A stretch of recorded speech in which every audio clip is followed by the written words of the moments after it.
Global skill development mission में आपका स्वागत है। इस सेशन में हम जानकारी लेंगे शेपिंग में दो अगले ऑप्शंस फ्रंट माइनस बैक और बैक माइनस फ्रंट के बारे में। जैसा कि नाम से ही सुजेस्ट है, आप फ्रंट को माइनस कर सकते हैं बैक की इमेज से। आइए एग्जांपल के रूप में इसको देखते हैं। मैं यहाँ पे एक रेक्टेंगुलर ले लेता हूँ और साथ में उसके साथ एक सर्कल डिफाइन कर देता हूँ।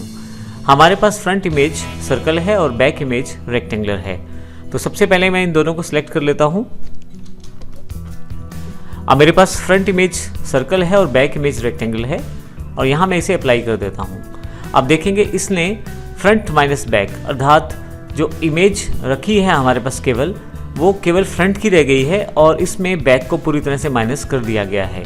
तो बाकी जो हिस्सा ओवरलैपिंग वाला था उसमें से भी आप देखेंगे इमेज में कट आउट हुआ है।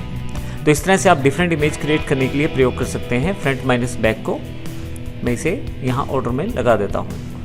फिर से नेक्स्ट मैं इसको सिलेक्ट कर लेता हूँ यहाँ से और अब की बार मैं बैक माइनस फ्रंट कर लेता हूँ। इस पर भी मैं सबसे पहले सिलेक्ट करता हूँ सर्कल को और शिफ्ट दबा के रेक्टेंगुलर को। अब की बार बैक माइनस फ्रंट है, अप्लाई करता हूँ। आप देखेंगे अब की बार केवल पीछे का इमेज रह गया है और जो एरिया ओवरलैप था वो कट ऑफ हो चुका है। अब आप यहाँ देखें तो कट ऑफ एरिया हमारे पास यहाँ अवेलेबल है। यदि आप देखें तो बैक माइनस फ्रंट में हमने आगे वाले एरिया को पीछे वाले एरिया से माइनस कर दिया है। केवल हमारे पास पीछे वाला एरिया ही रह जाएगा। ये टूल केवल हम ना केवल शेप्स पे प्रयोग कर सकते हैं बल्कि हम इन्हें डिफरेंट टाइप की टेक्स्ट के साथ भी प्रयोग कर सकते हैं। आइए इसको एग्जांपल में देखते हैं। मैं यहाँ टेक्स्ट टूल ले लेता हूँ एक और यहाँ कुछ टाइप कर लेता हूँ, साइज बड़ा कर लेता हूँ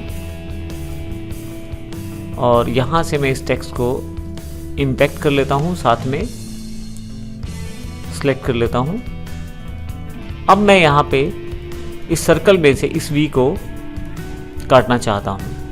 अब देखिए मेरे पास यहाँ क्योंकि आगे वाले हिस्से को काटना है पीछे वाले हिस्से से, तो यहाँ पे मैं फ्रंट माइनस बैक ले लेता हूँ और शिफ्ट दबा के दोनों ऑब्जेक्ट को सिलेक्ट कर लेता हूँ, अप्लाई कर देता हूँ।